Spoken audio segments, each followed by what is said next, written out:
Thanks, Naima, for giving us this beautiful speech. Next, I will call upon Sahana, daughter of Basir Ahmad from class Rabia. Please come on the stage to perform your speech on the topic of backbiting.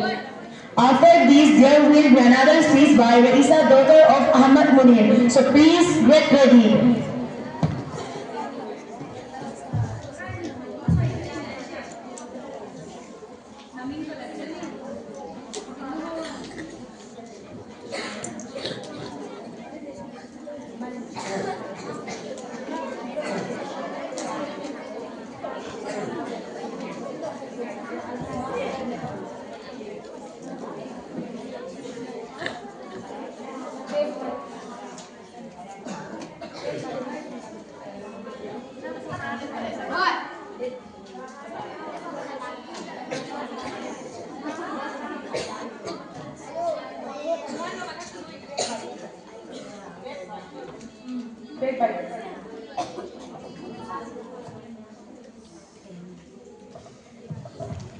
Assalamu alaikum everyone.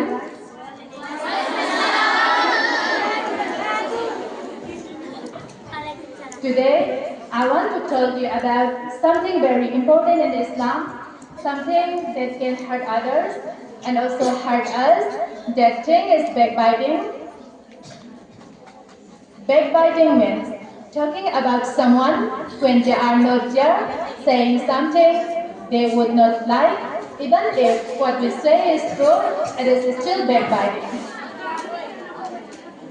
Sometimes we do it while sitting with friends, sometimes while joking, or sometimes when we are angry, but Allah does not like this at all. And I want to quote a verse from Quran. Allah tells us in the Quran in Surah Al-Hujurat, يا أيها الذين آمنوا اجتنبوا كثيرا من الظن إن بعض الظن إثم ولا تجسسوا ولا يغتب بعضكم بعضا أيحب أحدكم أن يأكل لحم أخيه ميتا فكرهتموه واتقوا الله إن الله تواب رحيم صدق الله العظيم. Do not backbite one another. Would any of you like to eat the flesh of your dead brother? You would hate it. This means backbiting is something very ugly and dirty in the eye of Allah. Allah wants us to feel how bad it is. So He gives us a strong example to make us understand.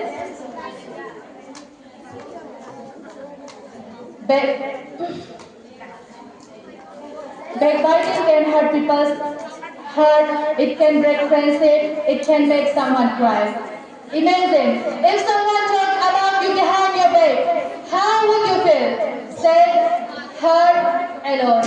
This is why the Prophet Muhammad also taught us clearly what backbiting is. Backbiting is something very ugly and dirty in the eye of Allah. Allah wants us to feel how bad it is. So He gives this strong example to make us understand. The Prophet Muhammad also taught us clearly what backbiting is. Backbiting is saying something about your brother or sister that they do not like. The companion asked, what if it is true? If it is, the Prophet Muhammad said, if it is true, then it is backbiting. If it is not true, then it is slander, which is even worse.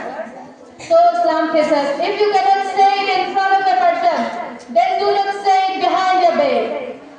Backbiting can hurt people's heart, it can break friendship, it can make someone cry. Imagine, if someone talks about you behind your back, how would you feel? Sad, hurt, alone. This is why the Prophet Muhammad said, a Muslim is someone from whose tongue and hand people are safe. Dear friends, we must all try our best to stop our tongue from saying hurtful things. Shaitan wants us to gossip, to talk badly, to make fun of someone's clothes, love, family, or mistake. But Allah wants us to be kind, gentle, and loving. Remember, every time we stop ourselves from backbiting, Allah rewards us.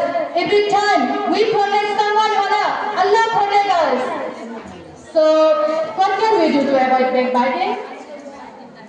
First, think before you speak. Ask yourself, would I say this if he was standing here? If the answer is no, then stay quiet. Second, change the topic. If your friends start gossiping, you can talk about madrasa, Quran, hadith, or something positive instead. Third, defend your Muslim sister. If someone talks badly about her, say something nice. The Prophet Muhammad ﷺ said, Allah will reward the person who protects the honor of their brother or sister. Fourth, make dua. Ask Allah, Ya Allah, keep my tongue clean. Help me to speak good word only. My dear girl, your tongue has power. It can hurt or it can heal. It can make heart happy or it can break heart or it can bring you sin or bring you many rewards. This is why the Prophet Muhammad ﷺ said, whoever believes in Allah and the last day, let him speak good and remain silent.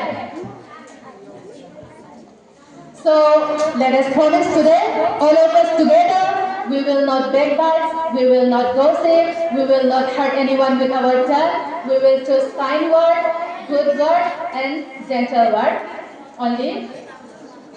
May Allah make our heart pure, our tongue clean and our relationship full of love and kindness. Ameen.